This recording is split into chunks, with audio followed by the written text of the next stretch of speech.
صحیح مسلم کی روایت ہے جس میں ہمیں پتہ لگتا ہے کہ اگر ہم اس پہ آنے سے پہلے تھوڑا سا جو ہے وہ مکہ کا منظر اپنے سامنے لے آئیں کہ جب آپ صلی اللہ علیہ وسلم نے دین کی دعوت کا کام شروع کیا تو جو ہے مسلمان ہونا شروع ہوئے لوگ، جو لوگ مسلمان ہوئے صحابی کہلائے، اور پھر صحابہ جو تھے جب وہ اسلام میں آئے تو ان کے اوپر مشرکین مکہ نے بہت زیادہ ظلم و ستم کرنا شروع کر دیا. ان کو ایموشنل ٹارچر دیا گیا، ان کے خلاف باتیں کی گئیں، ان کو مالی نقصان پہنچایا گیا، ان کو یہاں تک کہ کچھ صحابہ کو شہید کر دیا گیا اور کچھ کو فزیکل ٹارچر دیا گیا. وہ گھروں سے باہر نہیں نکل سکتے تھے. وہ ان کے لیے مکہ میں زندگی گزارنا بالکل اجیرن ہو گیا تھا.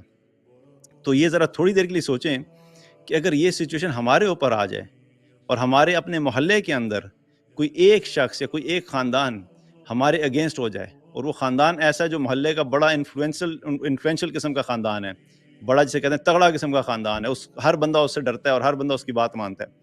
اگر وہ آ کے ہمیں ایک تھریٹ دے دے کہ آج کے بعد تم اگر اس گلی سے گزرے تو دیکھو میں تمہارا کیا حال کروں گا، صرف اس کے تھریٹ کی وجہ سے کیا ہوگا؟ سارے خوف زدہ ہو جائیں گے اور پریشانی کی کیفیت ہوگی، سٹریس آ جائے گا اور لگے گا کہ پتہ نہیں ہمارے ساتھ کیا ہو گیا. حالانکہ اس نے بھی کوئی ایکشن نہیں کیا، صرف اس نے دھمکی دی ہے. اس دھمکی کی وجہ سے بھی ہماری زندگی کیا ہوتی ہے؟ خراب ہو جاتی ہے، کوالٹی آف لائف ڈسٹرب ہو جاتی ہے. یہاں پر جو مکہ میں ہو رہا ہے، مشرکین مکہ نے صحابہ کی زندگی گزارنا اجیرن کر دیا ہے. صرف دھمکیاں نہیں ہیں بلکہ پریکٹیکلی ان کو جو ہے وہ ٹارچر دیا جا رہا ہے. تو یہ بڑی نیچرل سی بات ہے کہ جب انسان کے اوپر اتنی اذیتیں آتی ہیں نا، تو انسان کے دل میں یہ احساس ہوتا ہے کہ اس دشمن کو اللہ ہلاک کرے. یہ بڑا نیچرل ریئیکشن ہوتا ہے. آج بھی جب ہم دیکھتے ہیں نا مسلمانوں پہ کسی جگہ پہ ظلم ہو رہا ہے تو ہماری دعائیں کیا ہوتی ہیں؟ یا اللہ اس دشمن کو ہلاک کر، برباد کر. ایک نیچرل سا ریئیکشن ہے. تو صحابہ پہ جب یہ ساری سچویشن تھی تو صحابہ جو ہیں وہ کافی بیچ میں فرسٹریٹ ہونا شروع ہو گئے. تو انہوں نے آ کے رسول اللہ صلی اللہ علیہ وسلم سے عرض کی کہ اے اللہ کے رسول آپ ان مشرکین کے لیے بد دعا کر دیں. اب یہ سوال صحابہ کا اس سچویشن کے لحاظ سے بڑا جائز بنتا تھا کہ کوئی ایسی بات نہیں تھی کہ وہ آؤٹ آف نو ویئر آ کے کہہ رہے ہیں کہ بس یہ ایسی بد دعا کر دے، بلکہ اس کے پیچھے پوری ایک ہسٹری ہے، بیک گراؤنڈ ہے کہ جس قسم کا ٹارچر انہیں دیا جا رہا ہے تو ان کو پھر یہی لگا کہ بھئی اللہ کے رسول ہیں یہ صلی اللہ علیہ وسلم اور اللہ کے محبوب ہیں اور اللہ سبحانہ تعالیٰ آپ کی دعائیں قبول کرتا ہے، تو اس مشکل سے نکلنے کے لیے، اذیت سے نکلنے کے لیے آپ ان کی ہلاکت کی دعا کر دیں.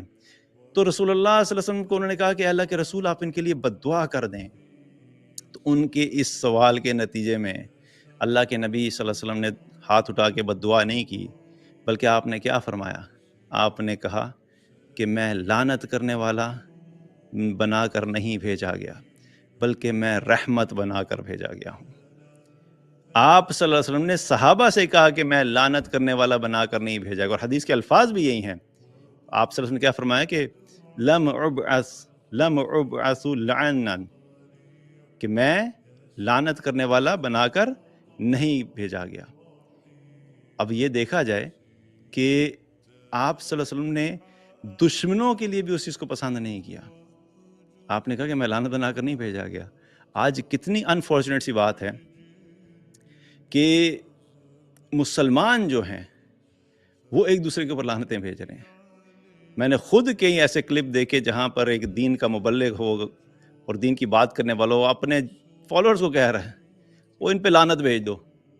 یہ خود بھی مسلمان، فالوورز بھی مسلمان، جن کے اگینسٹ بات کی جا رہی وہ بھی مسلمان. تو مسلمانوں کو جو ہے وہ پرووک کر رہا ہے کہ دوسرے مسلمانوں پہ لعنت بھیجو. دیکھیے ڈفرینس آف اوپینین ہو سکتا ہے، آپس میں کوئی کسی بات کے اوپر اختلاف ہو سکتا ہے، فائن، کوئی مسئلہ نہیں ہے. یہاں پر تو آپ مشرکین مکہ کی سچویشن دیکھیے. اس طرف کیا ہے کہ مسلمان ہیں ایک طرف اور دوسری طرف کفار ہیں اور مشرک ہیں، اور مسلمان اس وقت مظلوم ہیں، مسلمانوں پہ زیادتیاں ہو رہی ہیں. مسلمان اگر یوں کہا جائے کہ وہ واقعی بڑا جینونلی انہوں نے جا کے جو مطالبہ رکھا رسول اللہ صلی اللہ علیہ وسلم نے، وہ بڑا جینون تھا. وہ کہہ بھی سکتے تھے کیونکہ ان کے حالات ایسے تھے، ان کے ظلم و ستم ہو رہا تھا.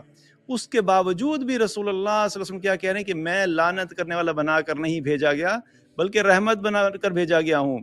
آج ہمارے لیے کیا میسج ہے کہ اپنے مسلمانوں کے ساتھ اختلاف ہونا ہے تو ہو سکتا ہے، کوئی بات نہیں، لیکن بھائی لعنتیں تو مت بھیجیں ایک دوسرے پہ. یہ اللہ کے نبی کی سنت تو نہیں ہے. ہم تو دین کی تبلیغ جو کرتے ہیں اس کا مقصد کیا ہوتا ہے؟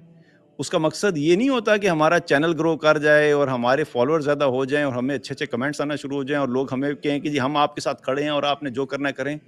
یہ اپنی خواہش نفس کو اگر سیٹسفائی کرنا ہے تو پھر تو ٹھیک ہے، سب کرتے ہیں، ہر چیز جائز ہے.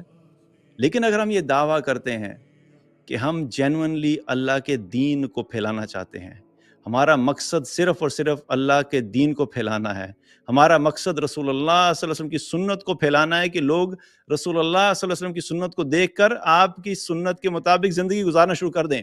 اگر یہ مقصد ہے تو پھر یاد رکھیں کہ ہمارے نبی صلی اللہ علیہ وسلم کا یہ طریقہ نہیں تھا کہ وہ لعنتیں بھیجا کرتے تھے، بلکہ آپ نے صحابہ کو یہ کہہ دیا کہ میں مشرکین کے لیے بھی بد دعا نہیں کروں گا. تو بہت بڑا میسج ہمارے لیے سیکھنے کا کیا ہے کہ ہمیں اس چیز کا خیال کرنا چاہیے کہ اپنے آپ کو اس قسم کے ایکسٹریم رویوں کی طرف نہیں لے کے جانا چاہیے کہ جس میں ایک دوسرے کے اوپر لعنت بھیجی جائے، بد دعائیں دی جائیں.